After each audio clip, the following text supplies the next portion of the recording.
2.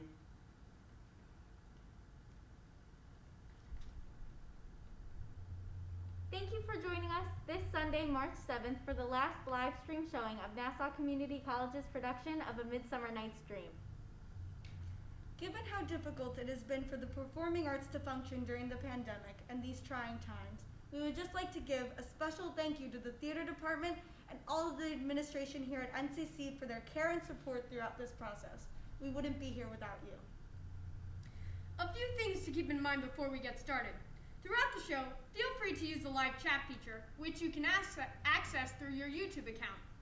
Ask a question to the actors, tell us what you think is funny, or tell us what your favorite part was. Following the show, we will have a short talk back with you. If you have a question for the actors or director, put it in the chat or send us an email by responding to the email with all the show information. Our adaptation of A Midsummer Night's Dream will run just under an hour long. Thank you for tuning in and enjoy the show.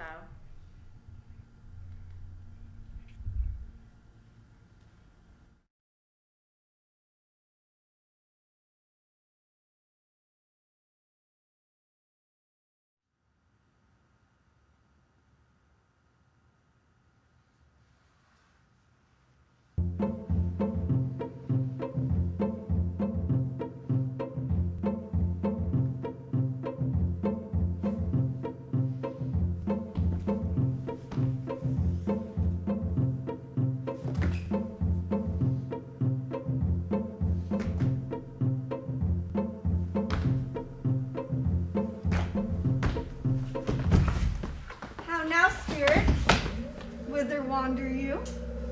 Over hill, over dale, through bush, through briar, through flood, through fire, I do wander everywhere. Farewell, my loved spirits, I'll be gone. Our queen and all our elves come here and on. The king doth keep his revels here tonight. Take heed, the queen come not within his sight, because she, as her attendant hath, a lovely boy stolen from an Indian king. And jealous Oberon would have the boy, knight of his train, to trace the forest wild. But she perforce withholds the loved boy. Either I mistake your shape in making quite, or else you are that shrewd and knavish sprite Called Robin a good fellow. Are not you he? Thou speakest aright, I am that merry wanderer of the night. But a room, fairies, here comes Oberon. And here, my mistress.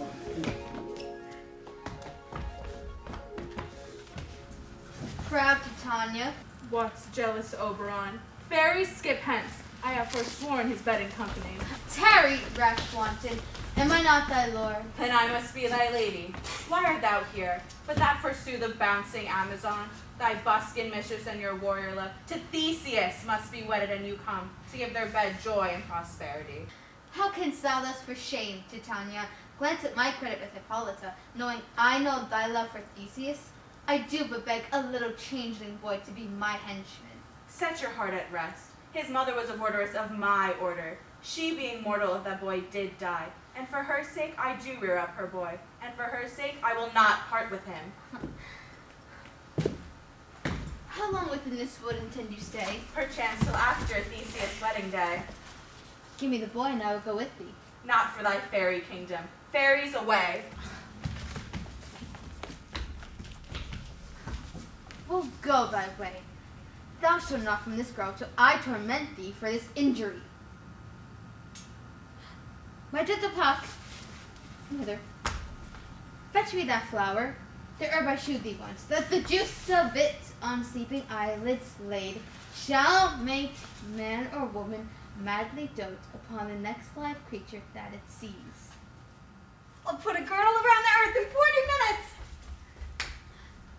Having once this juice, I'll watch Titania when she is asleep, then drop the liquor of it in her eyes.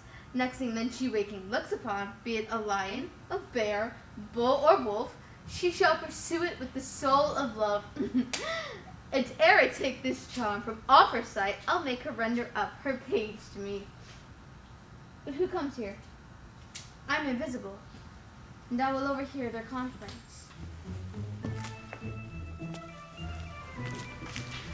Now, fair Hippolyta, I got it! our nuptial hour draws on apace. For happy days bring in another moon, and all my these old moon wings. She lingers on my desires. 4 days will quickly steep themselves in nights, 4 nights will quickly dream away the time, and then the moon shall behold the night of our solemnities. Happy be Theseus, our renowned duke. Thanks, good Aegeus. What's the news with thee? Oh, full of vexation come I with complaint against my child, my daughter Hermia. Stand forth, Demetrius, my noble lord. This man hath my consent to marry her. Stand forth, Lysander, and my gracious duke. This man hath bewitched the bosom of my child. With cunning hast thou filched my daughter's heart. Be it so she not here before your grace consent to marry with Demetrius. I beg the ancient privilege of all Athens, as she is mine. I may dispose of her, which shall be either to this gentleman or to her death, according to our law. What say you, Hermia? Be advised, fair maid. To you, your father should be as a god. Demetrius is a worthy gentleman. So is Lysander. In himself he is, but in this kind, wanting your father's voice, the other must be held worthier. I beseech your grace that I may know the worst that may befall me in this case if I refuse to wed Demetrius. Either to die the death or to abjure forever the society of men. You can endure the livery of a nun. So I will grow, so live, so die, my lord. Oh. Take time to pause, and by the next new moon, either prepare to die or wed Demetrius. Relent, sweet Hermia, and Lysander, yield thy praised title to my certain right. You have her father's love, Demetrius. Let me have Hermia's. Do you marry him? Oh, scornful Lysander. True, he hath my love, and what is mine my love shall render him, and she is mine. I am, my lord, as well derived as he, as well possessed. My love is more than his, and more than all these boasts can be. I am beloved of beauteous Hermia. Demetrius, I'll avouch it to his head, made love to Nader's daughter Helena, and won her soul, and she, sweet lady, dotes, devoutly dotes, upon this spotted, inconsistent man. I must confess I've heard so much. But Demetrius, come, and Aegeus, come. I have some private schooling for you both. How now, my love? Why is your cheek so pale? What chance the roses there do fade so fast? Oh, how to choose love by another's eyes. Hear me, Hermia. I have a widowed aunt. From Athens is her house remote 7 leagues, and she respects me as her only son. There, gentle Hermia, may I marry thee, and the sharp Athenian law cannot pursue us. If thou lovest me then, steal forth from thy father's house tomorrow night, and meet me in the wood, and there will I stay for thee. My good Lysander, I swear to thee, by Cupid's strongest bow, truly will I meet with thee. Look, here comes Helena. Godspeed, fair Helena. Whither away? Call you me fair, that fair again unsay. Demetrius loves your fair. Oh, happy fair! Oh, teach me how you look, and with what art you sway the motion of Demetrius's heart. I give him curses, yet he gives me love. Oh, that my frowns could teach your smiles of skill.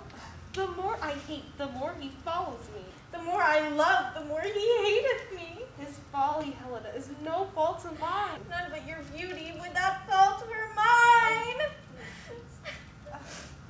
Take comfort, you no more shall see my face. Lysander and myself will fly this place, and thence from Athens turn away our eyes. Good luck, sweet fellow, and pray thou for us. Grant thee thy Demetrius. Helena, adieu. As you on him, Demetrius dote on you. Let's go. How happy some or other son can be. Through Athens I am thought as fair as she, but what of that Demetrius thinks not so. I will go tell him of fair Hermia's flight. Then to the wood will he tomorrow night pursue her, And for this intelligence, if I have thanks, it is a dear expense. Is all our company here?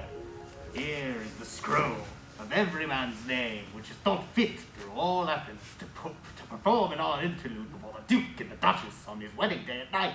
First, good Peter Quince, say what the play treats on, and then read the names of the actors. Marry, our play is the most lamentable comedy and most cruel death of Pyramus and Thisbe. Answer as I call you. Ah, Nick Bottom, the weaver. You, Nick Bottom, are set down for Pyramus. What is Pyramus? A lover or a tyrant? A lover that kills himself most gallant for love. Well, that will ask for some tears in the true performing of it. If I do it, let the audience look to their eyes. I will move storms. I will condole in some measure. All right. Francis Flute. Oh, yeah, the bellows mender. Flute, you must take Thisbe on you. Oh, what is Thisbe? A wandering knight? It is the lady that Pyramus must love. Nay, faith! Let me not play a woman. I have a beard coming in right here. Let me play Thisbe too. I'll speak in a monstrous little voice. Thisbe, Thisbe, ah, Pyramus, lover dear, and lady dear. No, you must play Pyramus and Flute, you Thisbe. Well, proceed. Yeah, proceed. Robin Starman, the tailor. You must play Thisbe's mother. Sweet. Tom Stout, the tinker. That's me. You, Pyramus's father. Yes. Myself, Thisbe's father. Ah, Snug, the joiner, yes. You, the lion's part, and I hope here is a play fitted. He's the lion's part written. Pray you, if it be, give it to me, for I am slow of study. Well, it is nothing but roaring. Let me play the lion too. I will roar that I will do any man's heart good to hear me. I will roar that I will make the Duke say, let him roar again! Let him roar again! Let him roar again! Calm down. And you should do it too terribly. You would frighten the Duchess and the ladies that they would shriek, and that were enough to hang us all. I guess it can be helped. You can play no part but Pyramus. Well, I will undertake it. All right. Masters, here are your parts. Tomorrow night, meet me in the palace wood by moonlight. There will we rehearse. Pray you, fail me not. We will meet, and there we may rehearse, most obscenely and courageously. Take pains. Be perfect. Adieu. That was a pretty good rehearsal. Little lame to be, like that, huh? Oh, what? Rehearsal's over? Sweet! I love thee not, therefore pursue me not. Where is Lysander and fair Hermia? The one I'll slay, the other slayeth me. You draw me, you hard-hearted adamant. Do I entice you? Do I speak you fair? Or rather, do I not in plainest truth tell you I do not nor I cannot love you? And even for that do I love you the more. Tempt not too much the hatred of my spirit, for I am sick when I do look on thee. And I am sick when I look not on you. You do impeach your modesty too much, to leave the city and commit yourself into the hands of the one that loves you not, to trust the opportunities of night. Your wrongs do set a scandal on my sex. We cannot fight for love as men may do. We should be wood. And we're not made to woo. Follow thee and make of heaven of hell to die upon the hand I love so well. Fare thee well, nymph. Ere he do leave this grove, and thou shalt fly with him to seek his love. Hast thou the flower there? Ah, there it is. I pray thee, give it to me.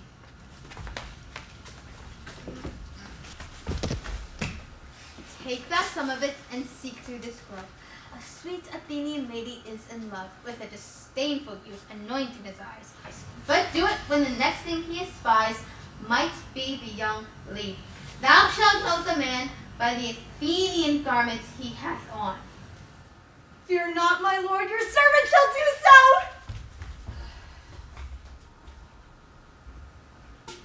Come, now we'll roundel in a fairy dance. Sing me now asleep, then to your offices and let me rest.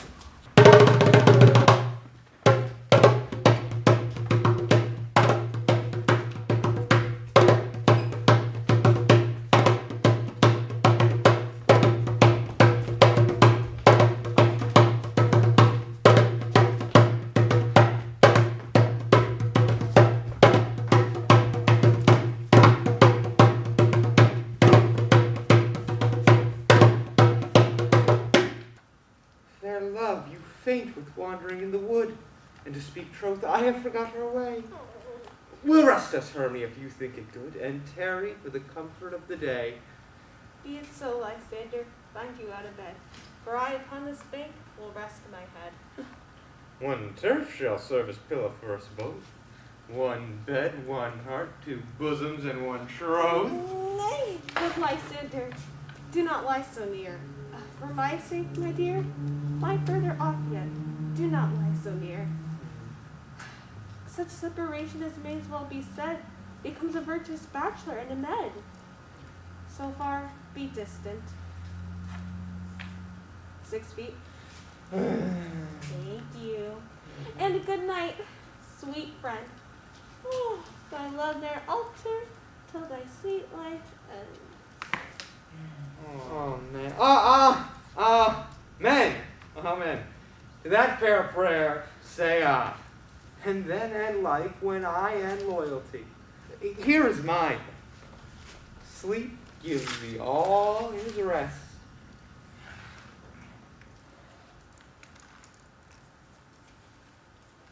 Who is here?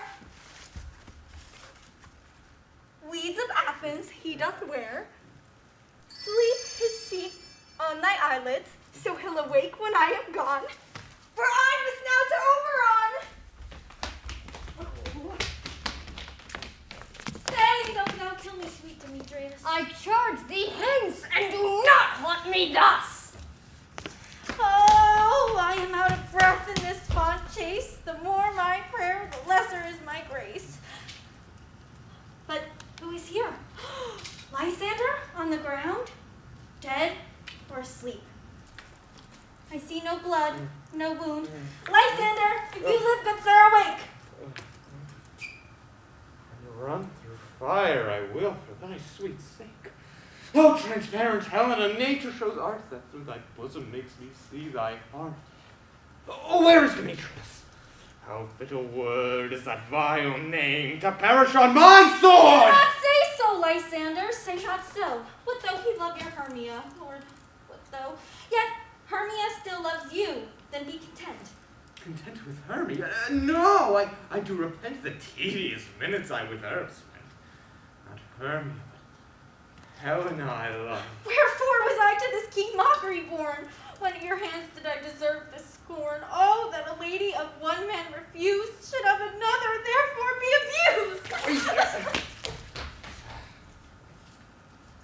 Hermia, sleep thou then, and all you my powers address your love and might to honor Helen and to be her knight. What? Oh. Oh. Ay. Don't worry, Lysander? Help me. Lysander? Help me. Lysander? Oh. What? Out of hearing? Gone? No sound? No word? Oh. Oh. Gosh darn it!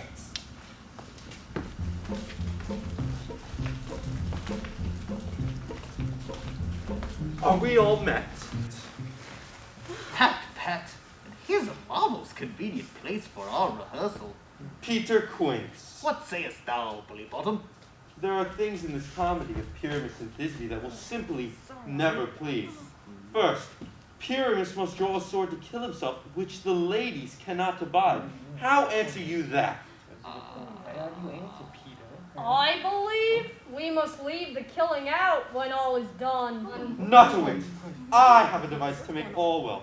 Write me a prologue, and let the prologue seem to say, we shall do no harm with our swords, and, for the more better assurance, tell them that I, Pyramus, am not Pyramus at all, but Bottom, the weaver.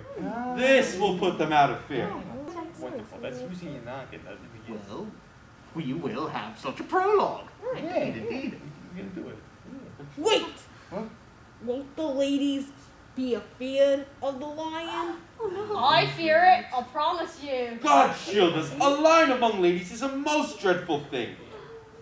So we'll just have to write a prologue for the lion as well. And there indeed let him name his name and tell them plainly he is Snug the joiner. Yes, if that may be, then all is well. Come, sit down, every mother's son, and rehearse your part. What hempen homespuns have we swaggering here so near the cradle of the fairy queen? What? A play toward? I'll be an auditor. An actor too, perhaps, if I see cause. Speak, Pyramus. Thisbe, stand forth. Thisbe, the flowers of Odious save us sweet. Odors! Odors, save us sweet. So hath thy breath, my dearest Thisbe, dear. But hark, a voice. Stay thou but here a while, and by I will to thee appear. A stranger Pyramus that e'er played here. Must I speak now? Aye, Mary, must you? You must understand, he goes, but to see a noise that he heard, and is to come again. Okay.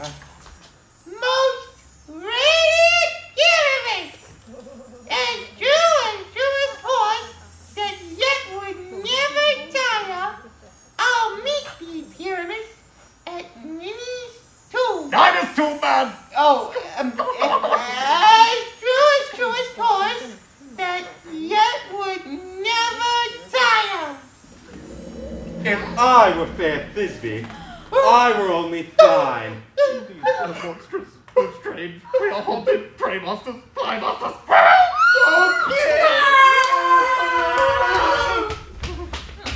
This is knavery of them to make me afeard. Oh, hey, Bottom. Whoa! Bottom! What do I see on thee? What do you see on me? You see an asset of your own, do you?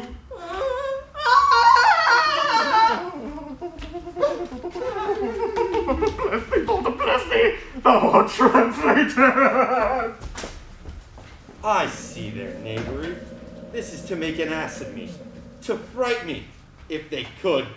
But I will not stir from this place. I will walk up and down here, and I shall sing, to show them I am not afraid. Is this the real life? Is this just fantasy? Caught in a landslide, no escape from reality. Open your eyes, look up to the sky and see! What angel wakes me from my flowery bed? Mama! Ooh! I pray thee, gentle mortal, sing again. Galileo, Galileo, Galileo, Figaro, Magnifico. My ear is much enamored of thy notes, so is my eye enthralled to thy shape. And thy fair virtues force perforce doth move me, on the first view, to swear I love thee. Oh, methinks, mistress, you should have little reason for that. And yet, to say the truth, reason and love keep little company together nowadays. Thou art as wise as thou art beautiful. I'll give thee fairies to attend on thee, and sing while thou on pressed flowers doth sleep. Peas blossom, cobweb, moth, and mustard seed. Ready? And I. It's on. And I. Where shall we go? Be kind and courteous to this gentleman. Hail, mortal. Hail! Hail. Come, lead him to my bower. The moon, methinks, looks with a watery eye, lamenting some enforced chastity. Tie up my love's tongue, bring him in silently.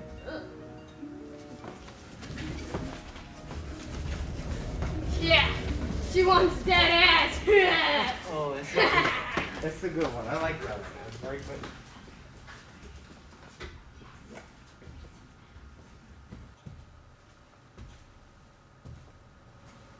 I wonder if Titania be awake. Then what was it that next came in her eye, which she must out upon in extremity? How now, my spirit? What night rule about this haunted grove? My mistress with the monster is in love. A crew of patches, rude mechanicals, were here to rehearse a play. The shallowest thick skin of that barren sword, an ass's knoll I fixed on his head, when, in that moment, so it came to pass, Titania waked, and straightway loved an ass. Oh, this proves out better than I could have planned. But hast thou yet latched the Athenian's eyes, with the love juice, as I did bid thee do? I took him sleeping, that is finished too. Stand close. This is the same Athenian. This is the woman, but not this the man. Oh, why rebuke you him who loved you so? Lay breath so bitter on your bitter foe. What's this to my Lysander? Where is he? Good Demetrius, wilt thou give him me? I had rather give his carcass to my hound. I pray thee, then tell me that he is well. If I could, what should I get there for? A privilege never to see me more, and from thy hated presence part I so. There is no following her in this fierce vein. Here, therefore, for a while I will remain. What hast thou done? Thou hast mistaken quite, and laid the love juice on some true love's sight. By my misprison perforce into some true love turned, and on a false one turned true. Helena is here at hand, and the youth mistook my me, pleading for a lover's fee. Shall we their fond pageant see? Lord, what fools these mortals be! Stand aside, the noise they make will cause Demetrius to awake. Then we'll two at once woo one! Why do you think that I should woo and scorn? You do advance your cunning more and more. When truth kills truth, oh devilish holy fray, these vows are Hermia's. Will you give her o'er? I had no judgment when to her I swore. Nor none in my mind. Now you give her o'er. Demetrius loves her and loves not you. Oh, Helena, goddess, nymph, perfect, divine. To what, my love, shall I compare thy eyne, thy lips, those kissing cherries, tempting grow? Oh, let me kiss this princess of pure white, this seal of bliss. Oh, spite! Oh, hell, I see you all are bent to set against me for your merriment. If you were men, as men you are in show, you would not use a gentle lady so. To vow and swear and superpraise my parts when I am sure you hate me with your hearts. You both are rivals and love Hermia, and now both rivals to mock Helena. You are unkind, Demetrius. Be not so. For you love Hermia. This you know I know. Never did mockers waste more idle breath. Lysander, keep thy Hermia, I will none. If e'er I loved her, all that love is gone.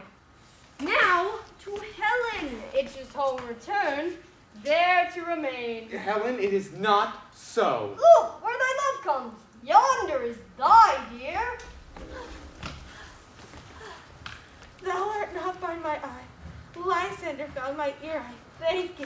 Brought me to thyself. But why unkindly dost thou leave me so? Why should he stay whom love doth press to go? What love could press Lysander from my side? Lysander's love that would not let him bide, fair Helena. Why seekest thou me? Could not this make thee know the hate I bear for thee made me leave thee so? You speak not as you think. It cannot be. Lo, she is one of this confederacy. Injurious Hermia, most ungrateful maid. Have you conspired? Have you with these contrived to bait me with this foul derision? I am amazed at your passionate words. I scorn you not. It seems that you scorn me. Have you not set Lysander, as in scorn, to follow me and praise my eyes and face, and sent your other love Demetrius, who even but now did spurn me with his foot, to call me goddess, nymph, divine and rare, precious, celestial? Stay, gentle Helena, hear my excuse. My love, my life, my soul, fair Helena! Oh, excellent! We cannot scorn her so. I say I love thee more than he can do. If thou say it so, withdraw and prove it too! Lysander, we're too tense all this.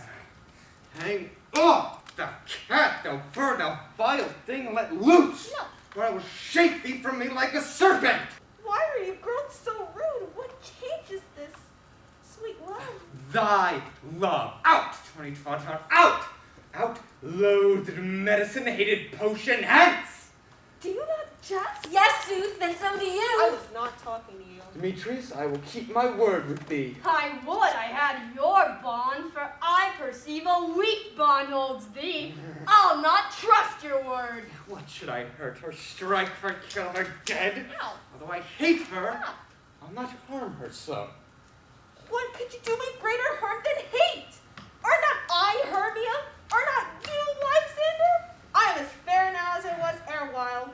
Be certain 'tis no jest that I do hate thee and love Helena! Oh, no, you don't. Come here.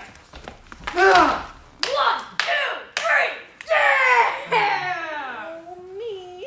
You juggler, you cake of blossom, you thief of love! What, have you come by night and stolen my most heart from him? Fine and faith have you, no modesty, no maiden shame. What, will you tear sweet answers from my gentle tongue? Fie, you counterfeit, you puppet, you. Good, right? That was easy. Now I perceive how she has made compared between our sets and she has earned her height. How low might thou painted maypole speak? How low am I? But I am yet so low that my nails may reach unto thy eyes. I pray you, noble gentlemen, let her not strike me. You perhaps may think because she is something lower than myself that I can match her. Fear not, Helena. She shall not harm thee. No, sir, she shall not, though you take her part. Oh, when she is angry, she is keen and shrewd. She was a vixen when she went to school, and though she be but little, she is fierce. Little again, nothing but low and little. Why will you suffer me to flout her thus? Get gone, you dwarf! You minimus of hindering not grass maid! You bead! You acorn! You are too officious. Let her alone. Speak not of Helena. Now, follow if thou darest to try who's right. Of thine or mine is most in Helena. Follow? Nay, I'll go with thee. Cheek by jowl. Oh, they're gone. Now, you, all this coil is long of you. Nay, go not back. Your hands than mine are quicker for a fray. My legs are longer, though, to run away.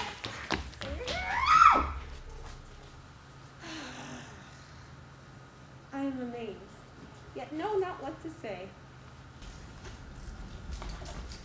This is thy negligence. Still thou mistakes, or else commits thy knaveries willfully. Believe me, King of Shadows, I mistook.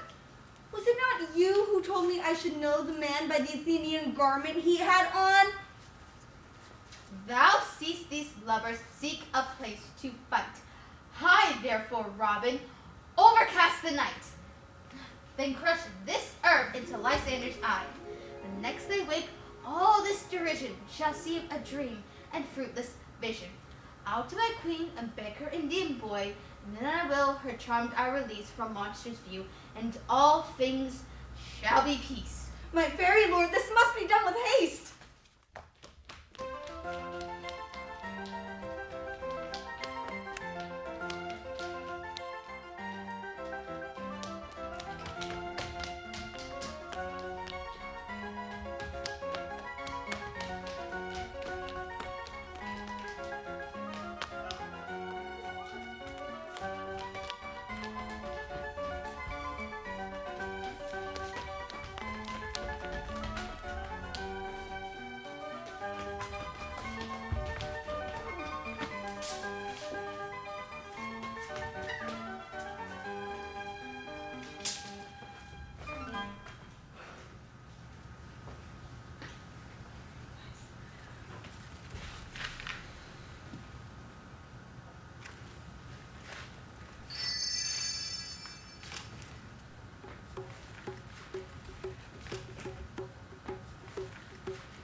Come, sit thee down upon this flowery bed, while I thy amiable cheeks do coy, and stick musk roses in thy sleek, smooth head, my gentle joy. What, wilt thou hear some music, my sweet love?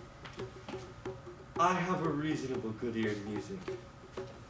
Let's have the tongues and the bones. Oh, Or say, sweet love, what thou desirest to eat. truly a peck of provender. I could munch your good dry oats.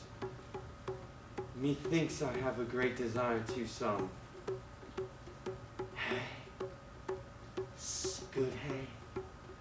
Sweet hay. Hay. No fellow. I have a venturous fairy that shall fetch the squirrel's horn and seek thee new nuts. I had rather have a handful or two of dried peas. But pray you, let none of your people stir me. I have an exposition of sleep come upon me. Sleep thou, and I will wind thee in my arms. Fairies, be gone, and be always away. Welcome, good Robin. Seest now the sweet sight? Oh, her dotage I do now begin to pity. As now I have the Indian boy, I will release her from this hateful spell. Now, my Titania, wake you, my sweet queen. My Oberon, what visions have I seen? Methought I was enamored of an ass. There lies your love. Ah! How came these things to pass? Oh, my eyes do loathe his visage now. Silence a while. Robin, take off his head. Sound! Music! Come, my queen. Let us rock the ground where only sleepers be.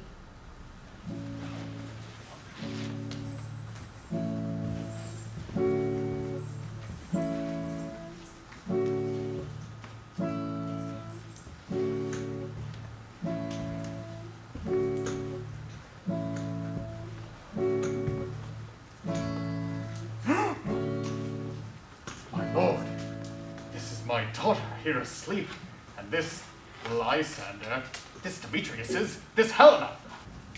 Go bid the huntsmen wake them with their horns. I pray you all stand up. I know you two are rival enemies. How comes this gentle concord in the world, that hatred be so far from jealousy? To sleep I hate and fear no enmity? My lord, I shall reply amazedly. I came hither with Hermia. Our intent was to be gone from Athens, where we might wed without the peril of the Athenian law. Oh, enough, enough, my lord, you have enough. I beg the law upon his head. My lord, fair Helen told me of their stealth, of this their purpose hither to this wood. I in fury hither followed them, fair Helen in fancy following me.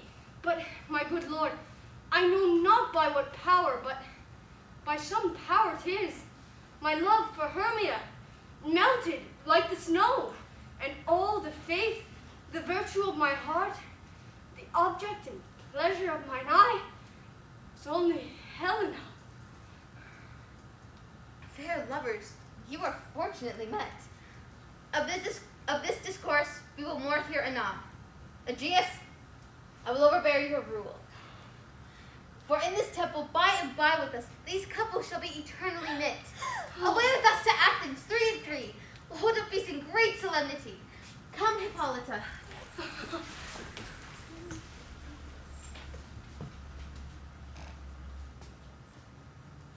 I have had a most rare vision. I have had a dream, past the wit of man to say what dream it was. Man is but an ass if you go about to expound this dream. Methought I was there. Is no man can tell what? Methought I was, and methought I had. I will get Peter Quince to write a ballad of this dream. It shall be called Bottom's Dream, because it hath no bottom. And I will sing it at the latter end of the play, before the Duke. Where is our usual manager of mirth? What revels are in hand? Is there no play? to ease the anguish of a torturing hour?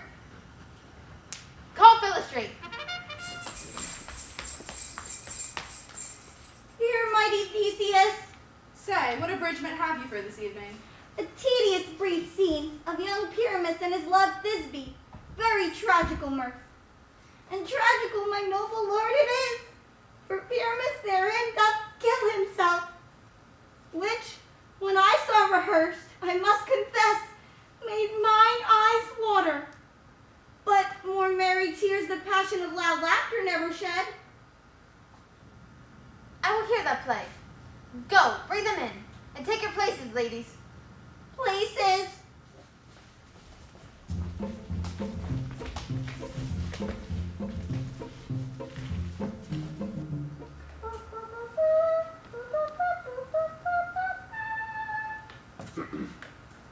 We offend. 'Tis with our good will that you should think. We come not to offend, but with good will, to show our simple skill. That is the true beginning of our end. We do not come as minding to contest you. Our true intent is all for your delight. We are not here that you should here repent you. The act is our at hand, and by their show you shall know all that you are like to know. Thank you. This fellow doth not stand upon points. I wonder if the lion may speak.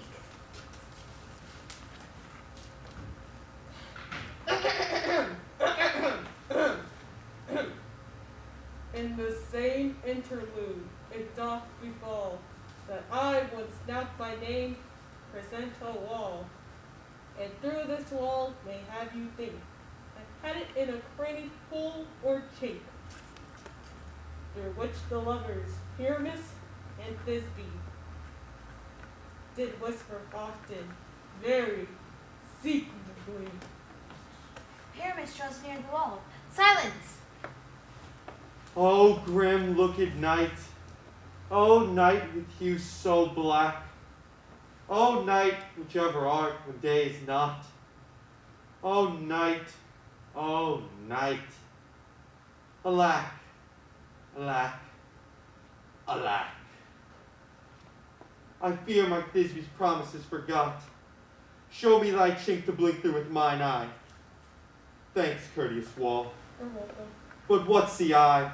No Thisbe do I see. O wicked wall through whom I see no bliss. Cursed be thy stones for thus deceiving me. Methinks being sensible, the wall should curse again. No, in truth, deceiving me is Thisbe's cue. She is to enter now, and I am to spy her through the wall. You shall see. It will fall pat as I told you. Yonder she comes. Oh, wall! Full often hast thou heard my moans, for parting my fair Pyramus and me. My cherry lips have often kissed thy stones with lime and hair knit up in thee. Now will I to the chink to spy, and I can hear my Thisbe's face. Thisbe, My love, Lord, my love, I think. think what thou wilt.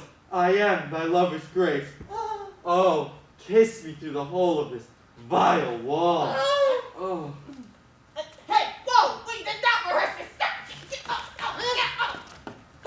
Social distance. oh. I kissed the walls all, yet your lips at all. Wilt thou meet me at Nini's tomb straightway? Thy light, thy death, I come without delay. Oh, Thus have I, wall, my part discharged so, and being done, thus wall away doth go. This is the silliest stuff that ever I heard. You, ladies, you, whose gentle hearts do fear the smallest monstrous mouse that creeps on floor, may now perchance both quake and tremble here, when lion rough in wildest rage doth roar. Then know that I, one snug the joiner, am one lion fell, nor else no lions down. For if I should, as lion come in strife, into this place, 'twere pity on my life. A very gentle beast of a good conscience. All that I have to say is that this lanthorn is the moon. I, the man in the moon. This thorn bush, my thorn bush. And this dog, my dog. But silence, here comes Thisbe. This is old Minnie's tomb. Where is my love? Where is my love? Roar. Where is my love? Well roared, lion. Thank you! Well run, Thisbe. Well shown, moon. Truly, the moon shines with a good grace. Well mouse, lion. But stay, O spite, but mark poor night, what dreadful dole is here? Eyes, do you see? How can it be? O dainty duck, O dear, thy mantle good, what stained it with blood? This passion and the death of a dear friend would go near to make any man look sad. Beshrew my heart, but I pity the man. Oh, wherefore outdid thou lion's frame? Since lion foul hath here deflowered my dear. Out, sword, and wound the pap of Pyramus. I that left pap where heart doth hop. Thus die I. Thus.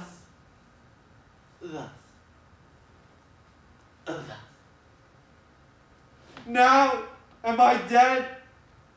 Now am I fled? My soul is in the sky. Tongue, lose thy light. Moon, take thy flight. Now die! Die! Die! Die! With the help of the surgeon. Die! With the help of the surgeon. Die!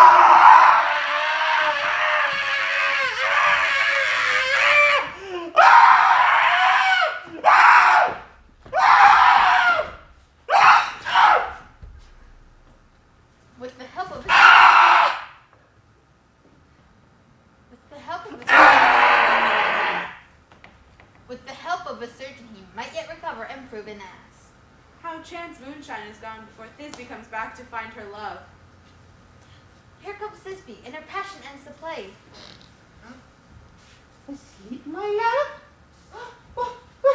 Again, my love? Oh, speak, speak, arise. Dead, dead. Oh. Come, trusty babe. Come, sword, my breast imbrue. Oh. Farewell, friends. Thus is the end. Adieu, adieu, adieu. Blech. Moonshine and Lion are left to bury the dead. Aye, and Wall too. No, I assure you, the wall is down that part of their fathers. Will it please you to see the epilogue? No epilogue, I pray you. For your play needs no excuse. Never an excuse. For when the players are all dead, there needs none to be blamed. The iron tongue hath told 12. Lovers, to bed. 'Tis almost fairy time. Through the house give glimmering light, by the dead and drowsy fire. Every elf and every sprite, how blight is bird from briar. Sing, and dance it trippingly. First, rehearse your song by rote, to each word a warbling note. Hand in hand, a fairy grace, we will sing and bless this place. If we shadows have offended, think but this, and all is mended, that you have but slumbered here while these visions did appear, and this weak and idle theme, no more yielding but a dream. Gentles, do not reprehend. If you pardon, we will mend. Give me your hands if we be friends, and Robin shall restore amends.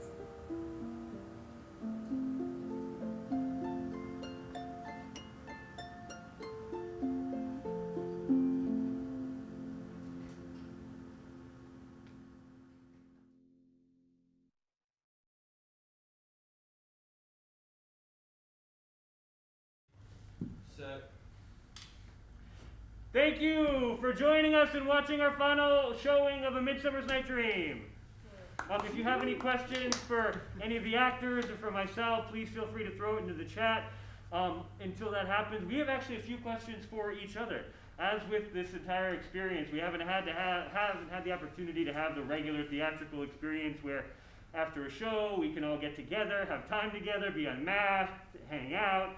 So this is actually one of the few opportunities that we've had as a group to kind of debrief about what this process has been like. So we're going to talk a little bit about that amongst ourselves. If you have any questions, would like to hear any more about any part of this process, feel free. I got the computer right here. I will see your chat and we will talk about it. But so a question that I've had, since some of you we've worked together in classrooms or on other plays when it's been regular theater conditions, and now we've all worked together some in classrooms and now doing a play in very non-normal theater conditions. What has this difference been like for you in terms of where have things felt kind of the same and where have things been radically difficult? Yeah. It is immensely difficult to not be able to physically connect with any of your actors because so many scenes, especially dramas, like you mean physically connect? Yeah, like you're not really allowed to touch each other. It's especially for like tragedies or dramas, everything's usually very close up. So having to do things so far away, it was interesting to try to learn how to bring that same emotion and bring that same feeling to not only to ourselves but to the audience without being able to portray it in the way that we usually do. So then we used puppets in order to do that, and I think that it worked out really well. And we were able to all extend ourselves as actors and find out new ways to do theater because things are always changing, so being able to find a new way to do it was really fun, but it was difficult. Kind of on like finding new ways to express yourself physically, and to talk about the puppets a little bit. Some of you engaged more or less with the puppets, but everybody played multiple characters. And even if you played multiple characters and didn't have a puppet, you still had another prop to indicate a different character. I'm curious, like physicality-wise, when you're not being your magical fairy character who is fully in their body, and you're being a puppet character or a masked character, how did that change you physically in terms of your communication, like in your regular body? Did you notice anything? Did you make any conscious choices? I felt like with Demetrius, I felt like I had to like stand up like taller to like make Demetrius seem like tougher and stronger. Like whereas Lysander was the sweet, gentle boyfriend, I felt like I had to make Demetrius like the tough guy that like had to have like Hermia. And so my fairy character kind of like whenever Demetrius was on stage, like I just stood like very tall, and I tried to get Demetrius's personality through my body as much as possible. I would say kind of the same thing because since Oberon and Theseus are, like you had said, like they're basically like the sun and moon characters, and they're like kind of the antithesis of each other. When I was playing Oberon, I would try to just kind of stand, same thing, like kind of just stand tall and make sure like I had a very strong presence there because Oberon is such an intense character and he means business. So I'd always try to like, just stand as tall as I could and really like just not maybe remain rigid, but just stand as firmly as I could. Mm-hmm. We actually have a few questions that are coming into the chat that I'll read for everybody. How much preparation went into this? How long did we rehearse? So I'm going to say a few things, and then everybody please jump in about any part of the rehearsal process or the preparation for this that you would like to add on to it. We had, I think, just over, it was only like 4 weeks of rehearsal, and all rehearsal was on Zoom. So as you can all imagine, when we're just in a little box like this, it's hard to be as physical as we were and to practice all the social distancing requirements that we had. We did not rehearse on Zoom with masks, so we're also seeing each other's face. And I think towards like the last week of rehearsal, by then, most of you had some sort of puppet to practice with at home, but we didn't actually get to be in the space here working until the week that we were filming it. And we filmed it over, we filmed like a few runs over a few days, but we blocked the whole show in probably about 8 hours, spread over 2 days. And then we had to memorize the blocking. Memorize the blocking. In like one day. Yeah, so the tech and actual on-stage rehearsal was about 8 hours spread over 2 days. So that was pretty condensed. So we felt like when we started filming, we were still very much rehearsing. But that's kind of how the rehearsal process was. It was a pretty truncated amount of time. We had some limitations, especially with COVID, with everything, with holidays. We were filming it, it was close to some holidays, and I was changing schedules and whatnot.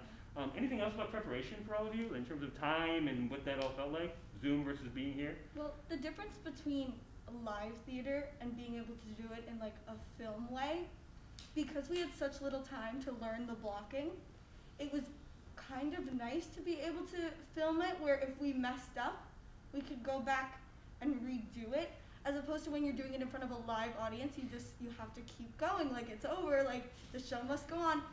And I'd never done film before, so it was nice to have that opportunity of like, oh, like we could take it back and like redo the tape, so that was nice.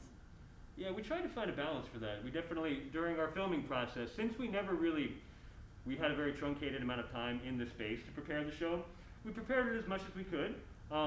And we did a few just full out runs of the show where we filmed it. And then we did notice some points where we needed to give a little bit of extra detail, and we set it up and we filmed it much more like an actual film shoot. So we kind of blended both of those worlds together in terms of a theater experience and a film experience.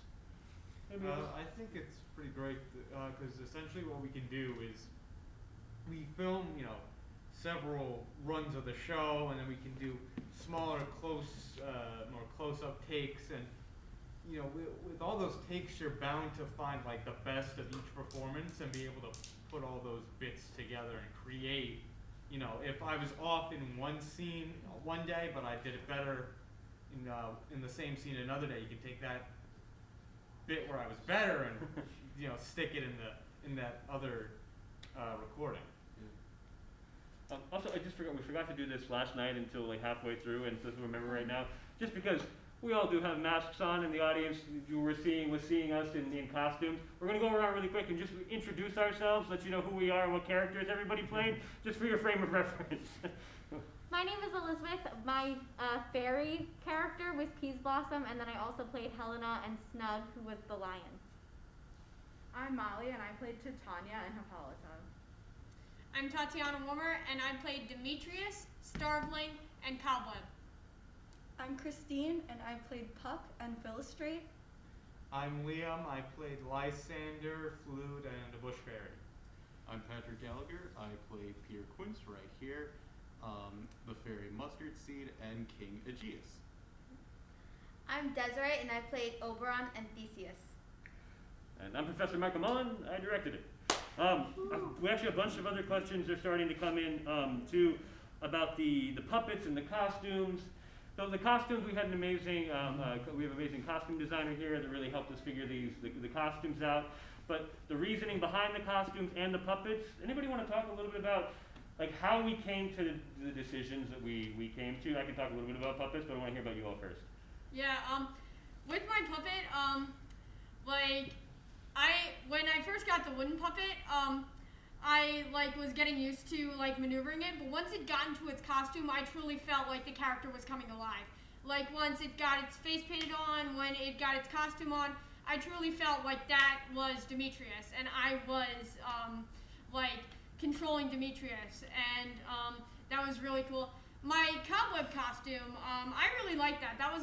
I think that was my favorite character because my costume was this whole spidery web dress thing, and it looked really cool, and I'm really grateful for that costume. And kind of on the spider thing, so the fairy, so if you, depending on, hopefully everybody got that, the magical creatures were the only ones that had, were real people without puppets. All of the humans were puppets. And we wanted to try to play around with the idea that all of the magical creatures were some sort of forest spirit elementals. So some of the characters, we just have the names that are, Moth, Cobweb, Peace Blossom, and how do we take from those names and try to pull an element that would belong in the forest? So Cobweb, yes, we have this kind of spidery, vibe going on. Peas Blossom, we wanted to be flowery and put her kind of like she's in the river, you know.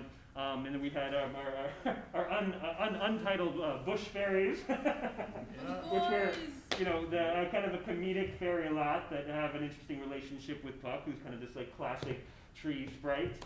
But that kind of, we try to be detailed about that kind of throughout. And then our royalty, Titania and Oberon, kind of, they feel forest elemental, but they definitely feel like they are of a higher status, either with an element of a foresty crown or, you know, shimmer. But we try to play around a lot like that with the costumes for the magical creatures. And for the puppets, we wanted to feel classical, but also intentionally somewhat timeless. You know, that kind of what would be the perspective from the fairies on the humans. Like the fairies are a little bit more eternal, so time matters a little bit less for them, but we want to get a sense that there is this kind of classical vibe and kind of hearken to, you know, the Shakespearean era without making it like that, with that feel of timelessness. So we're flooding with a lot of questions. I'm just going to keep it going. Oh, it's a good one for all of you. How was it, how did performing without an audience affect your preparation for the performances, or not fully knowing that there would be an audience or not? So like not knowing, like, we could have done this and nobody could have been watching. And also when we were recording, we didn't have an audience. What was that experience like for all of you as actors?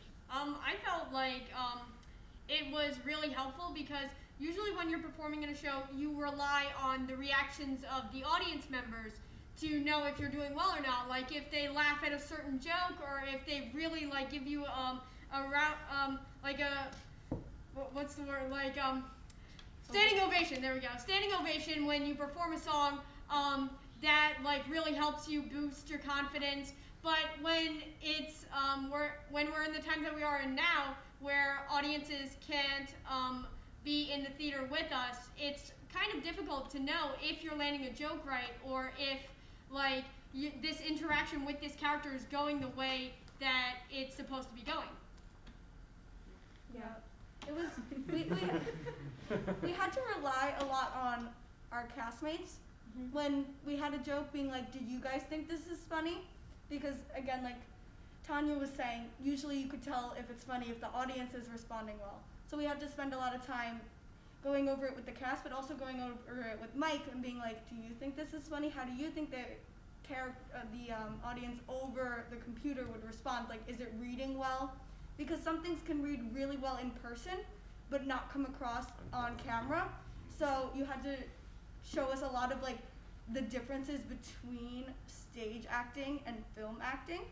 So and for that too, I feel like we had some moments where like, for this, we're going to do this a little bit differently because we're going to film in a certain way where it's not going to read that way, but it'll read this way. Yeah, like sometimes we did close-ups, so we had to change how we were acting because the camera was so close. Like when the audience is far away, you have to be bigger, but when the camera is right there, you can make your gestures smaller because it's easier to see.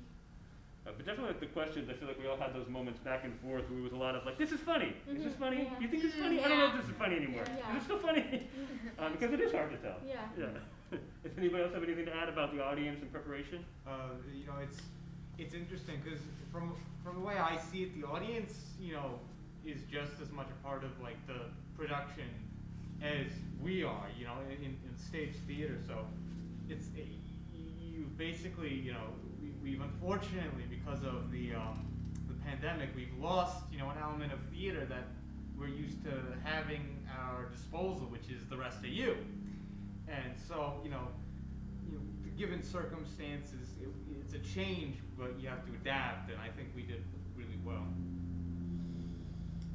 Yeah, I would definitely say, just like Tanya said, there's definitely less of a, it's definitely more of a little bit more of a stress reliever if the audience isn't right there in front of you, because like if you flub a line or you mess a blocking moment up, something like that, there's definitely less of a feeling of like, oh no, now the audience knows I've messed up. There's less of that.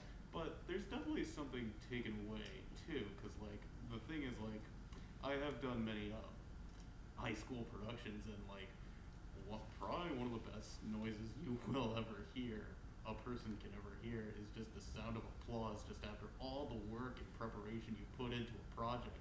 and to something like a stage show, it's like, it's still just such a fantastic sound.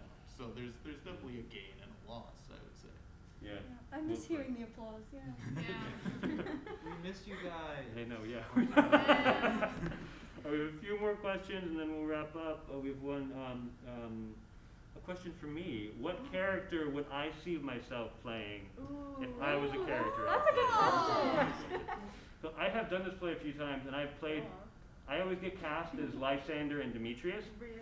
So I've played. But I actually see myself as more of one of the mechanicals. Like that's a world that I really, really, really love. I would love to be like a Flute Thisbe if I got to do this play again. There's such a playfulness and a silliness to the mechanicals that I would love to work on as an actor. We should absolutely fund a one-man Mike Let's, one-man production of Midsummer Night's Dream. Have him do the whole thing. Yep, here's the donkey. You already got that. We have, this is a good one. So this is, I'll answer part of this, and I want to hear what this experience was like for all of you. Was it hard blending the masks as part of the play? How much harder was it to rehearse because of COVID? The masks. So one thing we all know that it's not incredibly interesting, to watch people in masks do a play. So that was one of the reasons why we wanted to try to make these fairy creatures, like the mouth, not be super important to them. Because if they are more of these spirits that try to make the masks as much as possible feel like part of their whole costume and not this extra thing on top of it. So that was very intentional. And then we're not looking at the masks when we're looking at the puppets. Right. So we did think a lot about how to make the mask work in the production and not be a distraction. That was a lot on my part. But for all of you, what was your was preparation different, rehearsal different, performance different, wearing a mask? It was definitely interesting. In some ways, it was cool because, like you said, it wasn't so much focused on our mouths. Like we could still be able to act and portray these characters without necessarily seeing the rest of our faces, which I thought was really cool and interesting to do as an actor. But I will say, for me, it was definitely hard because since I'm hard of hearing, it was like 2 times as hard to hear everyone else. So I'm just like, what? Speak up.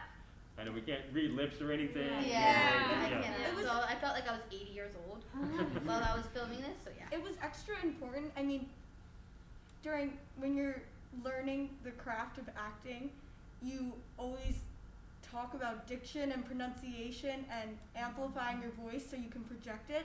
But that was even more important this time with the masks, because if you're not saying the consonants or emphasizing the vowels, the words can get very muddled, especially for Shakespeare where it already rhymes and it kind of jumbles together.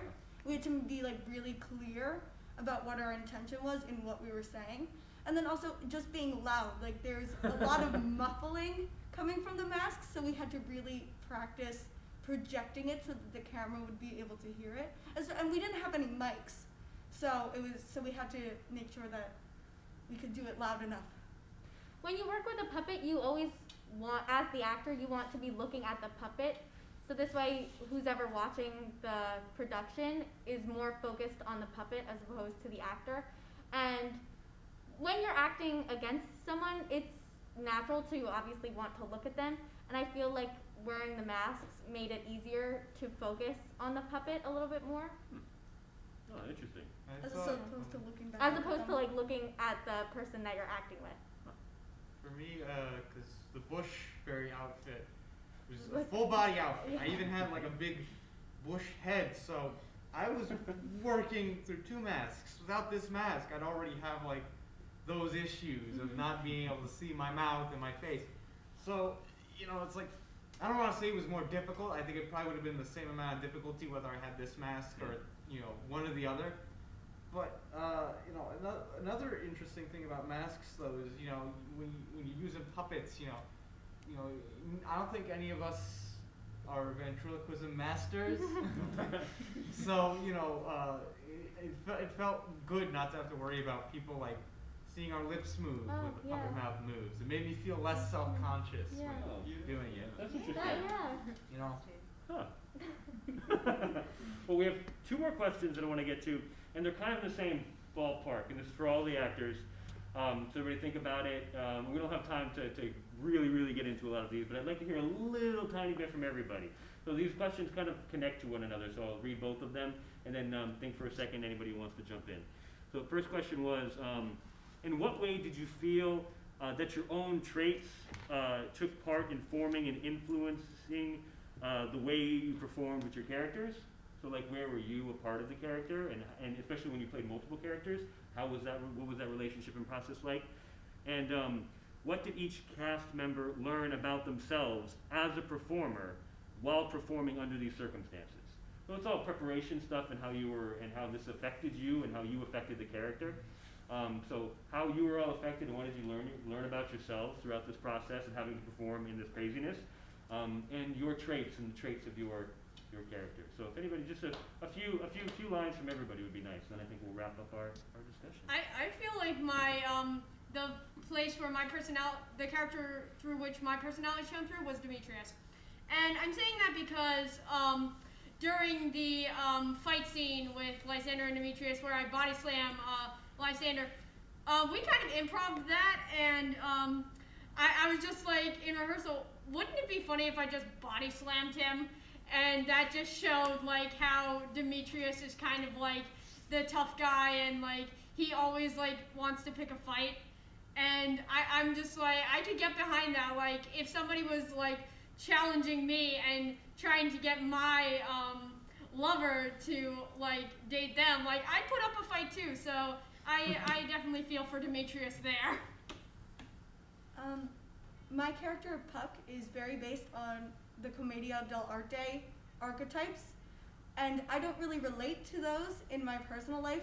Puck is a very like jokester, whimsical, and I'm very like straight and narrow, so it was interesting to take on those mannerisms, but it was helpful to learn the Commedia dell'arte movements because I was able to fall back on those when I didn't always necessarily feel what Puck was doing. I was able to relate to the character. And then also I just learned about myself through the whole process that I'm more capable of doing hard things than I thought I was.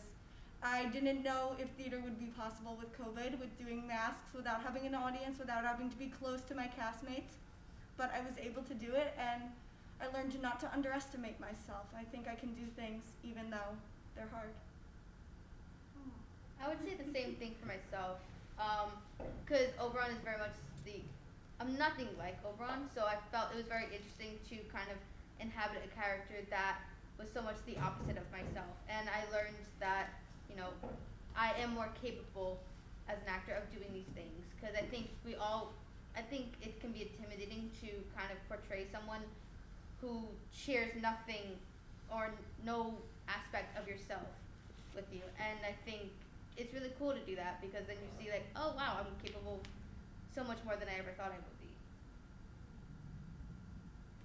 My character Snug, I based it a lot on Piglet from Winnie the Pooh, and my sister Christine loves Piglet, so I related to that a lot. She's talking about the lion part. Yes, yeah, and the regular Snug as well. Yeah. And learning about myself, I've always found it quite hard to show a lot of big emotion, and having to put that into a puppet makes you, I feel, have to even put more emotion into it, because you have to put emotion into an animate object. So I feel like taking that experience away from this, I'll be able to do that, not more easily, but I'll be more excited to do that when I no longer have a puppet. Yeah, more equipped to do that when I no longer have a puppet. For me to inhabit the character of Flute, I thought was a lot of fun. There was one thing that I injected into it. It was my I like to just always come equipped with a one-liner, some sort of witty jest to poke fun at either myself or the situation around me. And I liked doing that with the character of Flute. Thankfully Mike, he allowed us to, we definitely used the script, but we were allowed to throw in little ad-libs and one-liners. I thought that was really fun. And then, which the clown characters in Shakespeare actually did during the time, so it's appropriate. Mm-hmm. And then at the end, the play within a play, the Pyramus and Thisbe, that was fun playing the woman characters. I love doing those types of comical, like bad performances, and having my Dinsbury voice was so much fun. I would definitely say something I did like is that usually I myself, of course, as you can see in the show, I usually love doing like a bunch of zany comical voices. Like, of course, Whether it be this voice for Peter Quince, which is, I'm going to reveal something very troubling here, but it's very much Stewie Griffin from Family Guy. Somebody's going to be like, I do it! It's very much like, it's very... But you make it your own, posh and Patrick. something. It's very posh. Yeah, something like that. And, or like, even though I wasn't on King Aegeus terribly frequently throughout the show, like, just very much, just gruff and like, and larger than life in a sense. Like, I like doing voices in distinct characters like that, doing voices for distinct characters like that. And I'd say what I did learn from this is one thing is that in past shows I've been in, like sometimes when I usually end up seeing the recording, like I'm just kind of like, oh, I just don't like my voice here. I just don't really like my regular voice being used. But like when I was watching it and like using all these other voices, I was just I was just thinking to myself, you know what, I don't really mind how I sound. So I think like definitely the use of a distinct voice can make all the more difference in the world. Like not every show necessarily has to call for like a funny voice, but it can definitely make a difference about how you might see yourself, I would say. So I definitely think this is the show that I've done that I've learned the most from, because I'm a technical theater major, so normally I'm on the other side of this, like stage managing or working on the crew side. I stage manage this. But to be on the other end of that and like be acting and on stage rather like behind stage, I definitely think I learned a lot. I also learned to like trust myself more, because this was something I wasn't really comfortable with performing, and now I know I can. Mike, what did you learn? Oh boy.